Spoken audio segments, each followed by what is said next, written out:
As dádivas da paternidade, parte 1 do capítulo 11, Deus ou o ego. Tu aprendeste a tua necessidade da cura. Trarias à filiação qualquer outra coisa reconhecendo a necessidade da cura para ti mesmo? Pois nisso está o início do retorno ao conhecimento, o fundamento sobre o qual Deus te ajudará a construir novamente o sistema de pensamento que compartilhas com Ele. Nenhuma só pedra que colocares sobre esse sistema deixará de ser abençoada por Deus, pois estarás restaurando a santa morada do seu Filho, onde sua vontade dispõe que o seu Filho esteja onde ele está. Qualquer que seja a parte da mente do Filho de Deus, na qual restauras essa realidade, tu a restauras para ti mesmo. Habitas na mente de Deus como com o teu irmão, pois o próprio Deus não teve vontade de ficar só. Ficar só é estar separado da infinidade, mas como pode ser assim, se a infinidade não tem fim? Ninguém pode estar além do que não tem limites, porque o que não tem limites tem que estar em toda parte. Não existem princípios nem fins em Deus, cujo universo é Ele próprio. É possível tu te excluires do universo ou de Deus, que é o universo? Eu e meu Pai somos um contigo, pois é parte de nós. Realmente acreditas que parte de Deus pode estar faltando ou estar perdida para Ele? Se não fosses parte de Deus, a sua vontade não seria unificada. Isso é concebível? É possível que parte da mente de Deus não contenha nada? Se o teu lugar na sua mente não pode ser preenchido por ninguém a não ser tu, e o teu preenchimento desse lugar foi a tua criação, sem ti haveria um lugar vazio na mente de Deus. A extensão não pode ser bloqueada e não tem vácuos. Ela continua para todo sempre, por mais que seja negada. A tua negação da sua realidade pode pará-la no tempo, mas não na eternidade.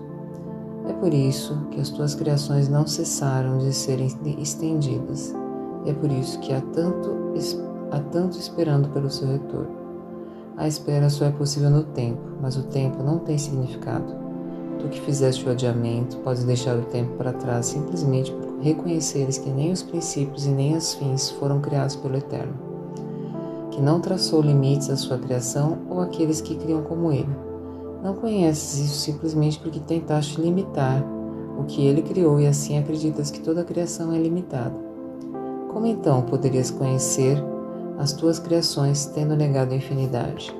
As leis do universo não permitem contradições. O que é válido para Deus é válido para ti. Se acreditas que estás ausente de Deus, acreditarás que Ele está ausente de ti.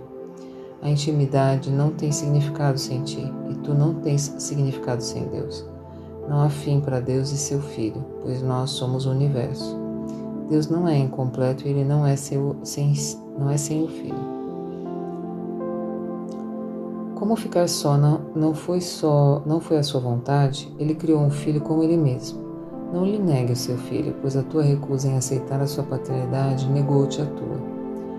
Vê as suas criações como seu filho, pois as tuas foram criadas em honra a Ele. O universo do amor não para porque tu não o vês, nem tampouco os teus olhos fechados perderam a capacidade de ver. Olha para a glória da sua criação e aprenderás o que Deus guardou para ti. Deus te deu um lugar na sua mente que é teu para sempre. Entretanto, só podes mantê-lo dando como ele te foi dado. Como poderias estar lá sozinho quando ele te foi dado, porque Deus não teve vontade de ficar só? A mente de Deus não pode ser diminuída. Ela só pode ser aumentada, pois tudo que ele criou tem a função de criar. O amor não limita o que ele cria, não é limitado. Dar sem limites é a vontade de Deus para ti, porque só isso pode te trazer a alegria que é sua e que é vontade de Deus compartilhar contigo. O teu amor é tão sem limites quanto o seu, porque é o seu. Seria possível para qualquer parte de Deus fosse sem o seu amor, e seria possível que qualquer parte do seu amor fosse contida? Deus é a tua herança, porque a sua única dádiva é Ele mesmo. Como é possível dares a não ser como Ele dá? Se queres conhecer a sua dádiva para ti, dá então sem limites e sem fim. para aprenderes o quanto Ele te deu. A tua capacidade de aceitá-lo depende da tua disponibilidade para dar como Ele dá. A tua paternidade e o teu Pai são um. A vontade de Deus é criar e a tua vontade é a sua. Como decorrência, portanto, a tua vontade é criar, já que a tua vontade decorre da sua. E sendo uma extensão da sua vontade, a tua tem que ser a mesma. Entretanto, tu não sabes qual é a tua vontade. Isso não é estranho quando reconhece que negar é não saber. A vontade de Deus é que seja seu filho. Ao negares isso, negas a tua própria vontade, portanto não sabes qual ela é. Tens que perguntar qual é a vontade de Deus em todas as coisas, porque é a tua. Tu não sabes qual é, mas o Espírito Santo lembra-se dela para ti. Pergunta a Ele então qual é a vontade de Deus para ti e Ele te dirá qual é a tua. Não se pode repetir com frequência demasiada que tu não sabes qual é. Sempre que o Espírito Santo te disser parecer coercivo, é apenas porque não reconhece a tua vontade. A projeção do ego faz parecer que a vontade de Deus está fora de ti e, portanto, não é tua. Nessa interpretação, parece possível haver conflito entre a vontade de Deus e a tua. Assim pode parecer que Deus te pede algo que não queres dar e, portanto, priva-te do que queres. Seria Deus que só quer a tua vontade capaz disso? Tua vontade é a sua vida que Ele te deu. Mesmo no tempo, não podes viver a partir dele.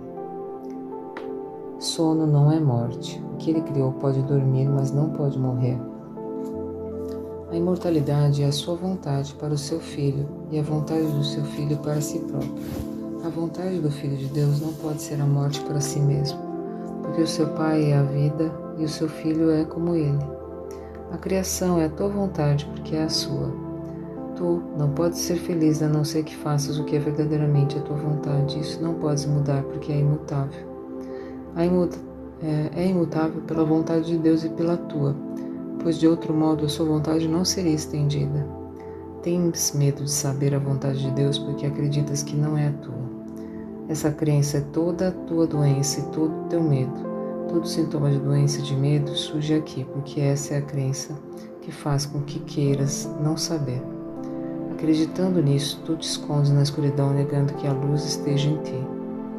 É pedido a ti que confies no Espírito Santo, porque ele fala para ti, por ti.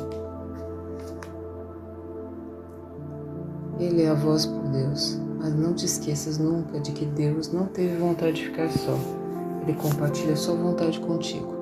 Ele não a impõe a ti. Lembra-te sempre que o que Ele é, Ele dá, Ele conserva, de modo que nada do que Ele dá pode contradizê-lo.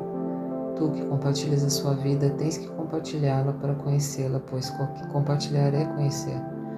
Bem-aventurado és tu que aprendes que ouvir a vontade do teu Pai é conhecer a tua própria, pois é a tua vontade ser como Ele, cuja vontade é que assim seja.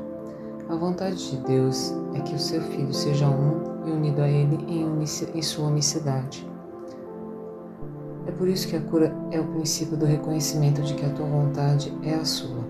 Fim da leitura do livro texto de hoje. Livro de exercícios, lição 83. Vamos revisar essas ideias hoje. A lição 65. A minha única função é a que Deus me deu. Eu não tenho nenhuma função senão a que Deus me deu. Esse reconhecimento me libera de todo o conflito, pois significa que não posso ter metas conflitantes. Com um só compromisso, estou sempre certo do que fazer, do que dizer, do que pensar. Todas as dúvidas têm que desaparecer no momento em que reconheço que a minha única função é a que Deus me deu.